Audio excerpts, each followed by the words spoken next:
ഇന്ന് നമുക്ക് ചെറുപയർ ദോശ എങ്ങനെ ഉണ്ടാക്കാം എന്ന് നോക്കാം. അതിനായി നമുക്ക് ആവശ്യമായ സാധനങ്ങൾ: ചെറുപയർ 1 കപ്പ്, 2 പച്ചമുളക്. ചെറുപയർ നമ്മൾ നന്നായിട്ട് കഴുകി വെള്ളത്തിൽ കുതിർക്കാൻ വെക്കുക. ഒരു 4-5 മണിക്കൂർ കുതിർക്കാൻ വെക്കുക. അതുപോലെ തന്നെ പച്ചമുളക് നമ്മൾക്ക് ഇഷ്ടമുള്ള രീതിയിൽ എടുക്കാൻ. എരിവ് കൂടുതൽ വേണ്ടവർക്ക് 2 എണ്ണവും എരിവ് കുറവ് വേണ്ടവർക്ക് 1 എണ്ണവും നമുക്ക് എടുക്കാം. അത് നമ്മുടെ ഇഷ്ടത്തിനനുസരിച്ച് എടുക്കാം. അപ്പം നമുക്കിതൊന്ന് കുതിർക്കാൻ വെക്കാം. അത് കഴിഞ്ഞ് നമുക്ക് ഈ ചെറുപയർ അരച്ച് എടുക്കണം.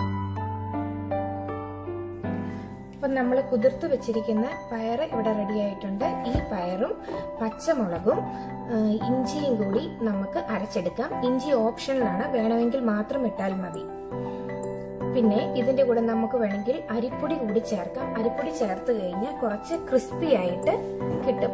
അപ്പം ഈ അരിപ്പൊടി എടുക്കുമ്പോൾ നമ്മൾ പയർ എടുത്ത സെയിം ഗ്ലാസ്സിൽ തന്നെ 1/2 ഗ്ലാസ് അരിപ്പൊടിയാണ് ഞാൻ ഇവിടെ എടുത്തിരിക്കുന്നത്. ഇനി അരിപ്പൊടി ഇല്ല എന്നുണ്ടെങ്കിൽ നമുക്ക് വേണമെങ്കിൽ അരിയാണെങ്കിലും യൂസ് ചെയ്യാം. പച്ചരി 1/2 ഗ്ലാസ് എടുക്കുക. അപ്പം ഈ ചെറുപയറും പച്ചമുളകും അരിപ്പൊടിയും കൂടി ഞാൻ അരച്ചെടുക്കാൻ പോവുകയാണ്. എനിക്ക് ഇഞ്ചി വലിയ താല്പര്യമില്ലാത്തതുകൊണ്ട് ഞാൻ ഇഞ്ചി ചേർക്കുന്നില്ല.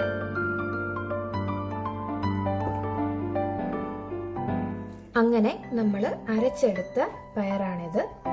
കണ്ടോ, ഇതുപോലെ അരച്ചെടുത്തിരിക്കുകയാണ്. ഇനി ഇതൊരു 10 മിനിറ്റ് റെസ്റ്റ് ചെയ്യാൻ വെക്കുന്നു. അത് കഴിഞ്ഞ് ആവശ്യത്തിന് ഉപ്പിട്ട് സാധാരണ ദോശ ഇടുന്ന പോലെ ചുട്ടെടുക്കാവുന്നതാണ്. പയർ ദോശ ഉണ്ടാക്കാനായിട്ട് നമ്മൾ ദോശ ഉണ്ടാക്കാനുള്ള പാത്രം എടുത്ത് അടുപ്പിൽ വെക്കുക. ഇതാണ് നമ്മൾ നേരത്തെ തയ്യാറാക്കി വെച്ചിരുന്ന ആ ബാറ്റർ. 10 മിനിറ്റ് കഴിഞ്ഞു. ഇതിനകത്ത് ഞാൻ ആവശ്യത്തിന് ഉപ്പ് ഒഴിച്ച് ഇളക്കി എടുത്തു. ഓരോരുത്തരുടെ ഇഷ്ടാനുസരണം നമ്മൾ ഉപ്പ് ഒഴിച്ച് ഇളക്കിയെടുക്കും. ഇനി ദോശക്കല്ല് നന്നായി കഴിയുമ്പോൾ നമ്മൾ ഓരോ ദോശയായി ചുട്ടെടുക്കുന്നു. മാവ് ഒഴിക്കുന്നു.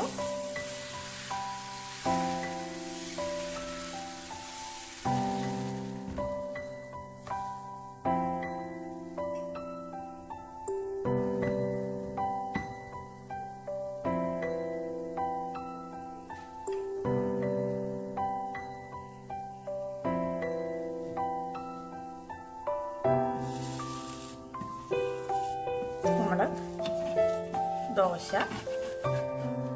തിരിച്ചിടുന്നു.